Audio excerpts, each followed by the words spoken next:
Hi friends, ಎಲ್ರಿಗೂ ನಮಸ್ಕಾರ. ಸಂಗೀತಾಸ್ creative life style ಚಾನಲ್ಗೆ ನಿಮ್ಮೆಲ್ಲರಿಗೂ ಸ್ವಾಗತ. ಫ್ರೆಂಡ್ಸ್, ನೀವೇನಾದರೂ ಶೀತ, ನೆಗಡಿ, ಕೆಮ್ಮು, ಕಫ ಈ ರೀತಿಯಾದಂಥ ಸಮಸ್ಯೆಯಿಂದ ಬಳಲ್ತಾ ಇದ್ದೀರಾ? ಹಾಗಾದರೆ ಇವತ್ತಿನ ವಿಡಿಯೋದಲ್ಲಿ ಇವೆಲ್ಲ ಸಮಸ್ಯೆಗಳನ್ನು ಬಹಳ ಬೇಗ ಕಡಿಮೆ ಮಾಡ್ಕೊಳ್ಳೋದಕ್ಕೆ ಒಂದು ಪರಿಣಾಮಕಾರಿಯಾದಂತಹ ಮನೆಮದ್ದನ್ನು ನಿಮ್ಮ ಜೊತೆ ನಾನು ಶೇರ್ ಮಾಡ್ಕೊತಾ ಇದ್ದೀನಿ. ನನಗೂ ಕೂಡ ಪ್ರಾಬ್ಲಮ್ ಶುರುವಾಗ್ತಾ ಇತ್ತು. ನನಗೋಸ್ಕರ ಅಂತ ಮಾಡ್ಕೊತಾ ಇದ್ದೆ. ನಿಮ್ಮಲ್ಲೂ ಯಾರಾದರೂ ಈ ರೀತಿಯಾದಂಥ ಸಮಸ್ಯೆನ ಅನುಭವಿಸ್ತಾ ಇರ್ಬೋದು ಅನ್ನುವಂಥ ಉದ್ದೇಶದಿಂದ ಈ ವಿಡಿಯೋನ ಮಾಡಿದ್ದೀನಿ. ಹಾಗಾಗಿ ಈ ವಿಡಿಯೋ ಬಂದು ತುಂಬಾ ಯೂಸ್ಫುಲ್ ಆಗಿದೆ. ವಿಡಿಯೋನ ಪೂರ್ತಿಯಾಗಿ ನೋಡಿ. ಮತ್ತು ನಿಮಗೆ ಇವತ್ತಿನ ವಿಡಿಯೋ ಇಷ್ಟ ಆದರೆ ದಯವಿಟ್ಟು ಒಂದು ಲೈಕ್ ಮಾಡಿ, ನಿಮ್ಮ ಫ್ರೆಂಡ್ಸ್ ಆ್ಯಂಡ್ ಫ್ಯಾಮಿಲಿ ಜೊತೆಗೂ ಕೂಡ ವಿಡಿಯೋನ ಶೇರ್ ಮಾಡಿ. ಮತ್ತು ನೀವೇನಾದರೂ ಚಾನಲ್ಗೆ ಹೊಸಬರಾಗಿದ್ದರೆ ಚಾನಲನ್ನು ಸಬ್ಸ್ಕ್ರೈಬ್ ಮಾಡ್ಕೊಳ್ಳಿ ಇನ್ನೂ ಹೆಚ್ಚಿನ ಯೂಸ್ಫುಲ್ ವೀಡಿಯೋಸ್ಗಳಿಗಾಗಿ. ಸೊ ಬನ್ನಿ ಫ್ರೆಂಡ್ಸ್, ಫಟಾಫಟ್ ಅಂತ ವಿಡಿಯೋನ ಶುರು ಮಾಡಿಬಿಡೋಣ. ನಮ್ಮ ಇವತ್ತಿನ ಪರಿಣಾಮಕಾರಿಯಾದಂತಹ ಮನೆಮದ್ದನ್ನು ಮಾಡೋದಕ್ಕೆ ನಾನು ಮೊದಲೇದಾಗಿ ತೊಗೊಳ್ತಾ ಇದ್ದೀನಿ 3 ರಿಂದ 4 ಲವಂಗ. ನಂತರ ನಾನು ತೊಗೊಳ್ತಾ ಇದ್ದೀನಿ ಅಜ್ವೈನ್ ಅಥವಾ ಓಂ ಕಾಳು, ಇಂಗ್ಲೀಷಲ್ಲಿ ಇದನ್ನು ಕ್ಯಾರಮ್ ಸೀಡ್ಸ್ ಅಂತ ಕರೀತಾರೆ. ಸೊ ನಾನಿಲ್ಲಿ 1/4 ಚಮಚದಷ್ಟು ತೊಗೊಂಡಿದ್ದೀನಿ. ಇಷ್ಟು ತೊಗೊಂಡ್ರೆ ಸಾಕಾಗುತ್ತೆ, ಅಂದರೆ ಅದು ಉಷ್ಣ ಇರುತ್ತಲ್ಲ, ಸೊ ತುಂಬ ತೊಗೊಬೇಡಿ. 1/4 ಚಮಚದಷ್ಟು ತೊಗೊಂಡ್ರೆ ಸಾಕಾಗುತ್ತೆ. ಇವೆರಡನ್ನು ಹಾಕಿ ನಾವೀಗ ಕುಟ್ಕೊಳ್ಳೋಣ. ಲವಂಗದಲ್ಲಿ ಆ್ಯಂಟಿ ಬ್ಯಾಕ್ಟೀರಿಯಲ್, ಆ್ಯಂಟಿ ವೈರಲ್ ಮತ್ತು ಆ್ಯಂಟಿ ಇನ್ಫ್ಲಮೇಟರಿ ಪ್ರಾಪರ್ಟೀಸ್ ಇರುತ್ತೆ. ಇದು ನಮ್ಮ ಶೀತ, ನೆಗಡಿ ಮತ್ತು ನಮ್ಮ ಸೋರ್ ಥ್ರೋಟ್ ಅಂದರೆ ಗಂಟ್ಲಿನ ಕಿರಿಕಿರಿಯನ್ನು ಕಡಿಮೆ ಮಾಡೋದ್ರಲ್ಲಿ ಸಹಾಯ ಮಾಡುತ್ತೆ. ಮತ್ತು ಇದರಲ್ಲಿ ಅಜ್ವೈನ್ ಅಂದರೆ ಓಂ ಕಾಳನ್ನು ಹಾಕಿರೋದ್ರಿಂದ ಅದು ಕೂಡ ನಮ್ಮ ಶೀತ, ನೆಗಡಿ, ಕೆಮ್ಮು, ಕಫ ಇವುಗಳನ್ನೆಲ್ಲ ಬಹಳ ಬೇಗ ಕಡಿಮೆ ಮಾಡ್ಕೊಳ್ಳೋದಕ್ಕೆ ಒಂದು ಉತ್ತಮವಾದಂತಹ ಮನೆಮದ್ದಾಗಿದೆ. ನಂತರ ನಾನಿಲ್ಲಿ ಹಾಕ್ತಾ ಇದ್ದೀನಿ ಪುದೀನ ಎಲೆಗಳು.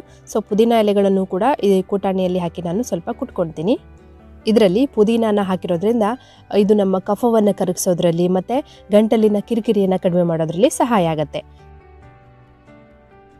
ಸೊ ನೋಡಿ ಫ್ರೆಂಡ್ಸ್, ನಾನು ಇವಿಷ್ಟನ್ನು ಹಾಕಿ ಕುಟ್ಕೊಂಡು ರೆಡಿ ಮಾಡ್ಕೊಂಡಿದ್ದೀನಿ. ಇವಾಗ ನಾವು ಒಂದು ಪಾತ್ರೆಯಲ್ಲಿ 2 ಕಪ್ ನೀರನ್ನು ಹಾಕಿ ಕುದಿಸೋದಕ್ಕೆ ಇಡೋಣ. ನೋಡಿ ಫ್ರೆಂಡ್ಸ್, ಇವಾಗ ನೀರು ಚೆನ್ನಾಗಿ ಕುದೀತಾ ಇದೆ. ಈ ಹಂತದಲ್ಲಿ ನಾವು ಕುಟ್ಕೊಂಡಿರುವಂತಹ ಮಿಕ್ಸರನ್ನು ಇದರಲ್ಲಿ ಹಾಕೋಣ. ಮತ್ತು ನಾನು ಇದರಲ್ಲಿ ಹಾಕ್ತಾ ಇದ್ದೀನಿ 1/4 ಚಮಚದಷ್ಟು ಅರಿಶಿಣದ ಪುಡಿ.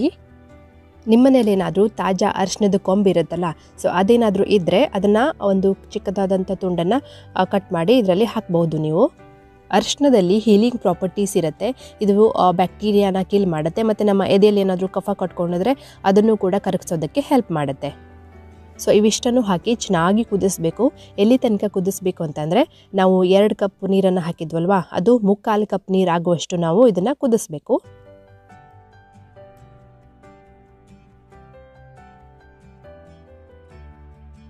ಸೊ ನೋಡಿ ಫ್ರೆಂಡ್ಸ್, ಇವಾಗ ನಮ್ಮ ಕಷಾಯ ಚೆನ್ನಾಗಿ ಕುದ್ದು ರೆಡಿ ಆಗಿದೆ.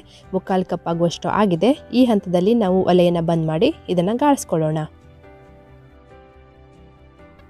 ಇವಾಗ ನಾವು ಇದರಲ್ಲಿ 1 ಚಮಚ ಜೇನುತುಪ್ಪನ ಹಾಕ್ಕೊಳ್ಳೋಣ.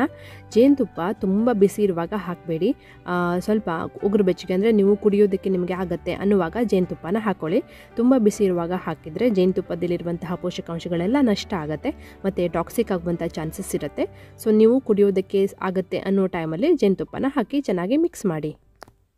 ಈ ಕಷಾಯನ ನೀವು ಸ್ವಲ್ಪ ಬಿಸಿ ಇರುವಾಗಲೇ ಕುಡೀರಿ, ತುಂಬ ತಣ್ಣಗಾಗೋ ತನಕ ಬಿಡಬೇಡಿ.